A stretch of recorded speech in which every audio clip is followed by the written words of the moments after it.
Oi, eu me chamo Lenore Menezes, sou de João Pessoa, Paraíba e fui aprovada em 7º lugar na prova objetiva do concurso da PRF. Minha caminhada no mundo dos concursos públicos iniciou quando eu me formei em Engenharia Civil e decidi que eu não queria trabalhar na área. Foi aí que eu fui buscar alguma profissão que me motivasse. E aí eu busquei um sonho que era de infância, que meu pai é PRF, meu avô também era PRF. Quando eu era criança, meu pai e meu avô sempre comentavam sobre a profissão e eu tinha um sonho quando era criança de ser PRF. Aí eu resgatei esse sonho e decidi que ia estudar para concurso público. Em paralelo a isso, na minha cidade, eu ouvi falar sobre uma pessoa que tinha passado no concurso da PF e tinha aprovado os 2 irmãos também no concurso da PRF. Aí eu fiquei curiosa e fui procurar saber um pouco mais sobre. Pesquisando sobre, eu lembro que ele tinha, na época, estava lançando um e-book, e aí eu lembro que eu adicionei lá no Instagram, procurei saber direitinho e ficava o tempo todo, e falei para ele, né, que queria fazer parte da mentoria, e lembro que eu ficava o tempo todo mandando mensagem para Diego, perguntando, Diego, quando é que vai abrir a mentoria? Não esquece de mim, não. E aí, quando abriu a mentoria, Diego me avisou, e eu não hesitei, né? Fui logo participar. Eu decidi que eu ia procurar uma mentoria, uma pessoa assim que tivesse tido experiência na parte de concurso público, porque eu não queria perder tempo. Eu já tinha ouvido falar que estudar para concurso público não é a mesma coisa de você estudar para faculdade, por exemplo.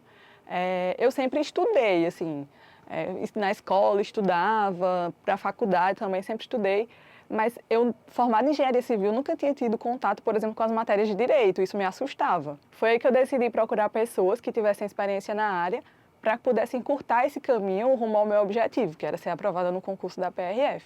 Eu lembro que quando iniciou o acompanhamento, estava muito insegura se ia dar certo. E aí eu lembro que com o passar do tempo iam tendo as lives, Diego e Glau, conheci Glau também, e aí Diego e Glau iam sempre falando, né, sobre o que a gente poderia encontrar no caminho, que não era uma caminhada fácil, que a gente ia ter momentos de altos e baixos, e realmente foi isso que aconteceu. Lembro que eu estava estudando e aí achei que eu ia ter até mais dificuldade na parte de direito, mas com o direcionamento deles, comecei a me interessar, assim, não, talvez não seja tão difícil, assim, estudar a parte de direito. Me empolguei e aí quando veio o primeiro simulado, não era aquilo que eu esperava. Foi um baque, assim, e aí eu lembro que eu falei, caramba, Diego, achei que ia conseguir logo, assim, estava empolgada com os estudos. E aí eu lembro que eles me falaram, não, isso é normal. Você nem sempre vai vencer, você nem sempre vai ter uma boa pontuação no simulado. Mas esses simulados que você quebra a cara, eles são importantes para que você redirecione os estudos e use técnicas que possam lhe ajudar naquilo que tá lhe prejudicando. O que importa desses momentos de baixa é o que você faz com eles. Se você vai usar para se desestimular ou se você vai usar para dizer, não, eu consigo e eu vou fazer dar certo. E nessa caminhada de concurso público, é interessante que você tenha uma pessoa que consiga te ajudar a organizar os teus estudos. Nem tudo que está ali no edital a gente gosta de estudar. Por exemplo, eu tinha muita afinidade com exatas, eu poderia todos os dias estudar exatas, mas exatas não era a minha dificuldade. Minha dificuldade era a questão do direito, por exemplo. Então, era importante ter os objetivos definidos para a semana, horário organizado do que estudar, o que fazer, como estudar, qual era a melhor maneira de estudar aquela disciplina. Uma coisa que eu achava interessante também é que, por exemplo, vou estudar português e não é todo mundo que vai estudar português da mesma forma. Não se adapta, teve disciplina que eu não me adaptei à forma e aí juntos a gente conseguiu chegar à melhor forma de estudar aquela disciplina.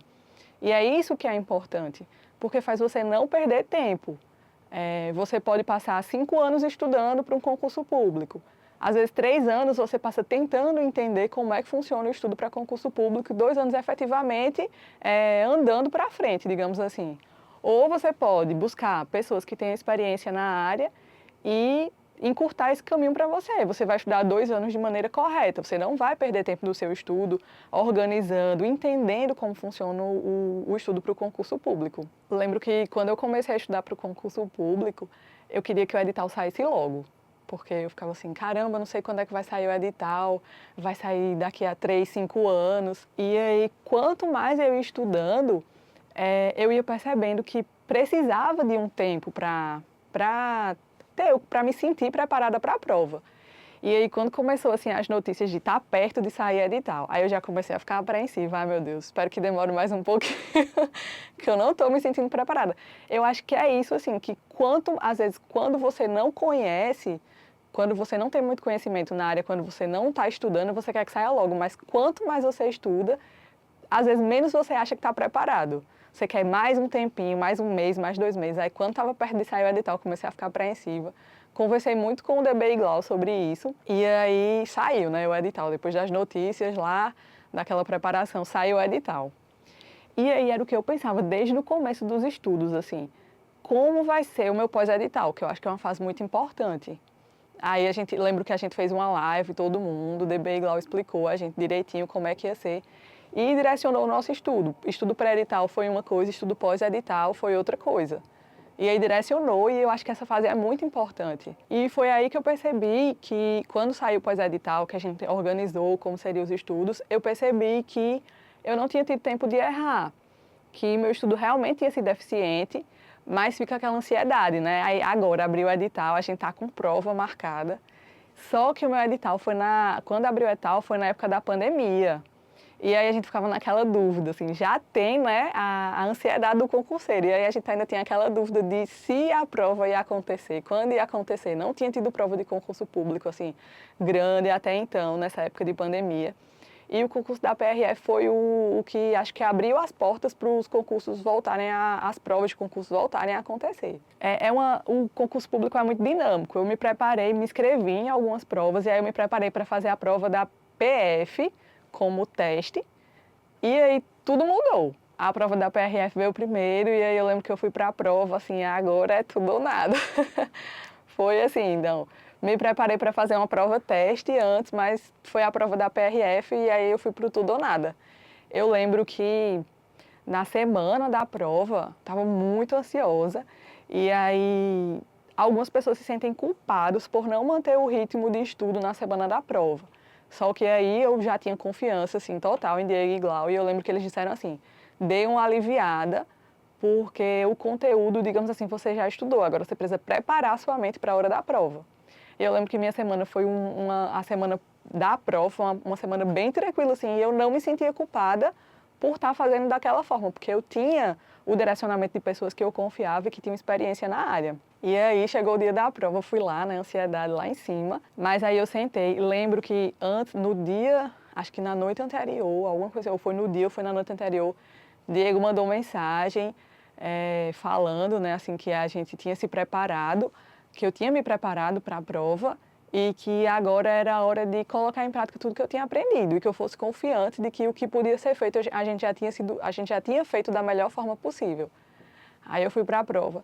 Lembro que Diego deu dicas assim sobre como seria na hora da prova, que às vezes você poderia achar que estava perdido, que além de saber o conteúdo da prova, você também tinha que saber fazer a prova, o que fazer. Lembro que em alguns momentos eu levantei, fui no banheiro, lavei o rosto, para sentar e voltar focada, não perder tempo na hora da prova, que é muito importante que você use o tempo da prova de forma correta, a seu favor. Sobre você se planejar de uma forma para provar, eu vou marcar tantas questões, e na hora da prova não é assim. Então você tem que ter essa inteligência, digamos assim, emocional, para o momento da sua prova. Aí, lembro que também Diego falava que era muito importante fazer os simulados, realmente, simular a prova. E eu vi o quanto era importante, assim, não levar o simulado a sério. E aí foi preparação realmente para o dia da prova, que é uma coisa cansativa, você ficar ali 4 horas e meia, fazer uma redação, a forma como você se planeja para fazer a prova, vou começar por onde, vou terminar por onde. Ter essa segurança de ter um esqueleto de redação, tudo isso foi importante e eu lembro que eu fazendo a prova e lembrando do que Diego e Glau diziam, que ia acontecer e que eu não me deixasse abater se alguma coisa saísse um pouco do planejado. E aí foi isso. Fiz a prova, saí da prova assim muito cansada, não sabia se ia dar certo, mas eu tinha certeza de que a minha parte eu tinha feito. Saí com a sensação de dever cumprido. Fui aproveitar assim até sair o resultado da prova, ainda estudei para as provas que eu ia fazer seguinte, mas com a sensação de que tipo assim, não fiquei relembrando, repensando assim, poderia ter feito de outra forma. Eu tinha a consciência de que eu tinha feito da melhor forma possível. E foi isso que me deixou tranquila. Fiquei aguardando o resultado e que o que fosse para ser ia acontecer, que a minha parte eu tinha feito. E aí o que aconteceu foi que eu fui aprovada. Lembro que eu falei a Diego assim sobre, a gente ficou acompanhando, né, assim a questão das notas, de como a gente esperava que fosse ser o resultado. E aí o resultado assim me surpreendeu positivamente, assim, achei que ia bem, me sair melhor do que eu esperava. E assim, é uma sensação indescritível. Você, quando sai o resultado, você vê seu nome lá que você foi aprovado. E melhor ainda é quando você é bem colocado, que você não fica dependendo das outras pessoas. Você fez a sua parte ali e você só depende de você. Você só depende de não cair nas próximas fases do concurso. Você não precisa torcer contra ninguém. Você só precisa fazer a sua parte, continuar fazendo a sua parte. E é uma felicidade, assim, indescritível. Lembro que eu não falei para o meu pai que eu estava estudando, né, para o concurso da PRF. Só quem sabia era minha mãe e minha irmã. E foi, além da minha felicidade, foi uma felicidade maior ainda poder contar a ele e as pessoas da minha família que eu tinha sido aprovado no concurso da PRF, que assim, a PRF sempre teve muito presente na minha família, pela questão do meu avô, do meu pai. E aí eu estar dando continuidade, digamos assim, não para realmente dar continuidade, mas realmente por admirar a profissão. Foi assim, indescritível a sensação de contar a todo mundo. E eu espero que todo mundo que estuda para concurso público tenha essa sensação, assim, de você ter um objetivo e você conseguir atingir aquele objetivo. É uma sensação muito boa. Depois vieram, né, as próximas fases. Todo mundo sabe que concurso público não é feito só por uma fase, são várias fases que o concurseiro passa. Fui passando por todas as fases, cheguei no curso de formação e hoje eu estou na profissão aí de PRF e me sinto muito realizada. Espero que todo mundo que estuda para concurso público também sinta isso, de escolher uma profissão, chegar lá e se sentir realizado fazendo aquilo que gosta. E hoje, assim, se eu pudesse deixar uma mensagem para as pessoas que estão em dúvida se vale a pena investir no sonho, assim, de estudar para concurso público, eu diria que vale muito a pena. Que não meçam esforços, assim, o que tiver ao alcance de vocês para que vocês possam atingir esse objetivo, né, de ser aprovado, façam tudo que vocês podem. Contratem pessoas que possam auxiliar, que tenham experiência na área. Não tenham medo de dar o primeiro passo. Às vezes é difícil você sair da sua zona de conforto. Envolve muitas áreas estudar para concurso público. Por exemplo, você vai estudar exatas, você vai estudar direito, você vai estudar português.